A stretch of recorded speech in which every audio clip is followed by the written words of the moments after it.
اللہ نے میاں بیوی کو ایک دوسرے کا لباس قرار دیا ہے. یہ ایک بڑی زبردست ایک پہچان ہے زوجین کی، میاں بیوی کی.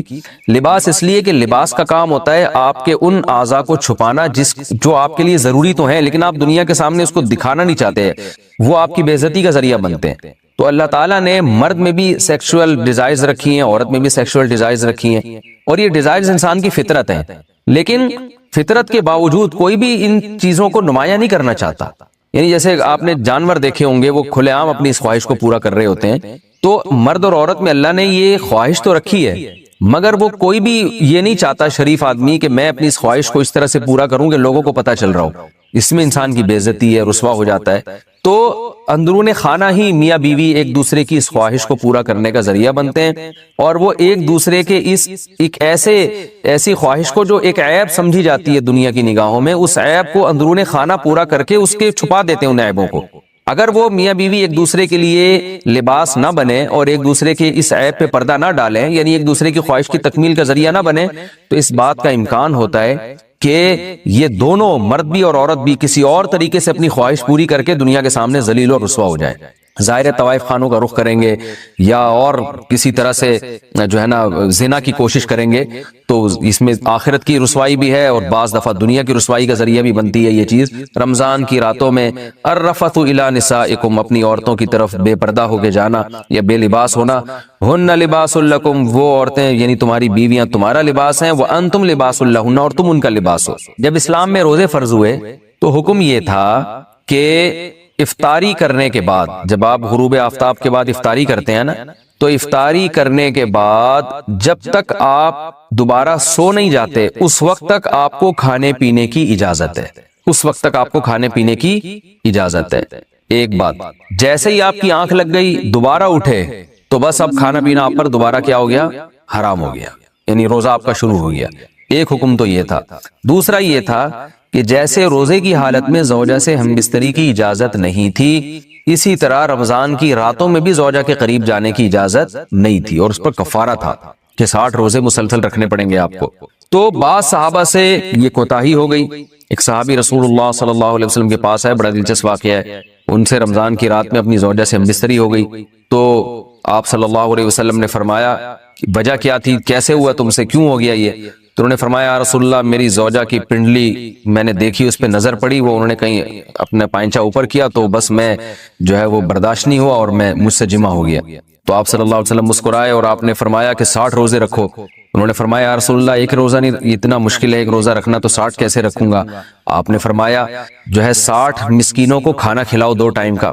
انہوں نے عرض کیا یا رسول اللہ، میں تو خود مسکین ہوں، میرے پاس تو کھلانے کے پیسے نہیں ہیں. تو اب اسلام میں اصل حکم تو یہ ہے کہ اگر روزے کی حالت میں آپ زوجہ سے ہم بستری کر لیں تو لگاتار 60 روزے رکھنے پڑتے ہیں.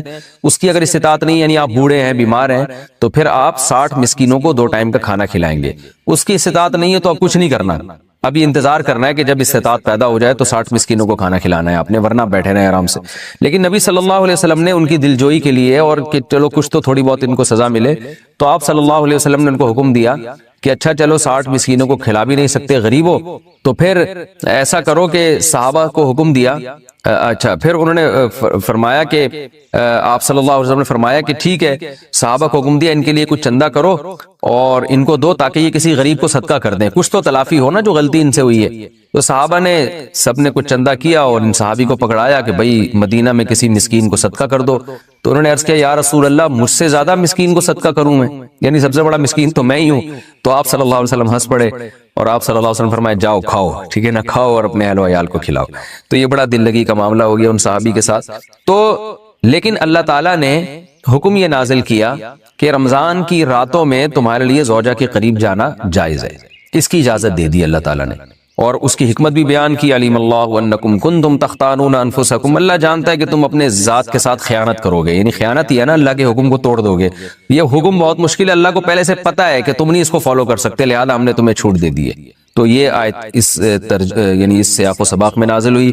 تو اللہ نے فرمایا احل لکم، حلال کر دیا گیا ہے تمہارے لیے رمضان کی راتوں میں الرفث الی نسائکم، اپنی عورتوں کی طرف بے پردہ ہو کے جانا یا بے لباس ہونا. ہن لباس لکم، وہ عورتیں یعنی تمہاری بیویاں تمہارا لباس ہیں، وانتم لباس لہن، اور تم ان کا لباس ہو.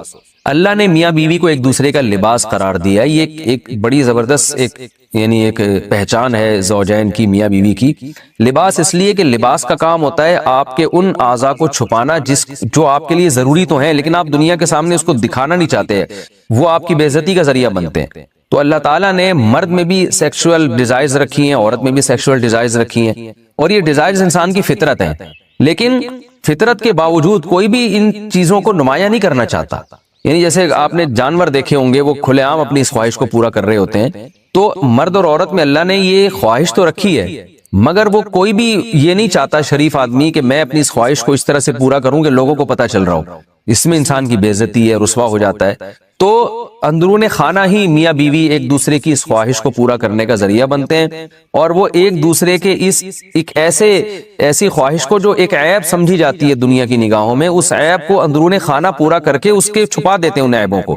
اگر وہ میاں بیوی ایک دوسرے کے لیے لباس نہ بنے اور ایک دوسرے کے اس عیب پہ پردہ نہ ڈالیں، یعنی ایک دوسرے کی خواہش کی تکمیل کا ذریعہ نہ بنے، تو اس بات کا امکان ہوتا ہے کہ یہ دونوں مرد بھی اور عورت بھی کسی اور طریقے سے اپنی خواہش پوری کر کے دنیا کے سامنے ذلیل اور رسوا ہو جائیں۔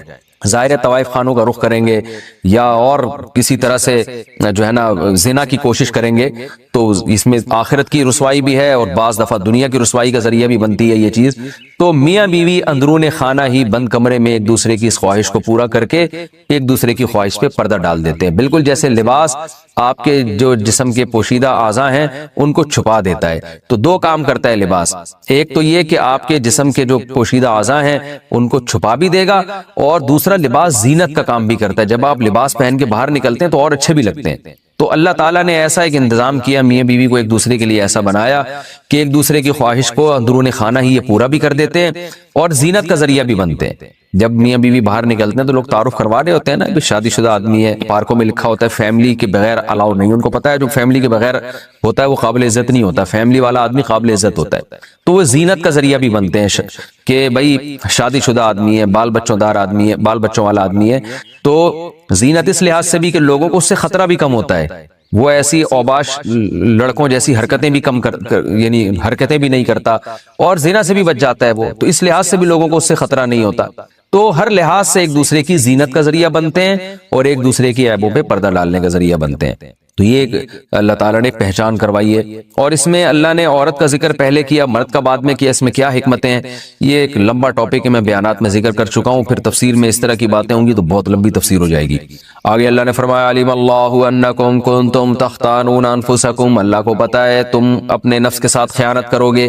خیانت کا مطلب جب اللہ کے حکم کو توڑو گے تو اپنے ساتھ ہی خیانت ہے نا یہ، تو اللہ کو پتا ہے کہ تم اس حکم کو فالو نہیں کر سکتے، یعنی رمضان کی راتوں میں بھی ہم پابندی لگا دیں تو پورا مہینہ زوجہ سے دور رہنا تمہارے لیے بڑا مشکل ہو جائے گا، اس لیے اللہ نے حکم دے دیا فتاب علیکم، اللہ تم پر متوجہ ہوا، وعفا عنکم، اور جو کوتاہی تم میں سے ہو چکی ہے، ان صحابی سے کوتاہی ہوئی تھی اللہ نے معاف کر دی، فالآنا، پس اب تمہیں اجازت ہے، باشروہن، ان سے تم ہم بستری کر سکتے ہو، یعنی رمضان کی راتوں میں، وابتغوا ما کتب اللہ لکم، اور وہ اولاد تلاش کرو، وہ چیز تلاش کرو جو اللہ نے لکھ دی ہے تمہارے لیے، یعنی اس سے مراد ہے اولاد۔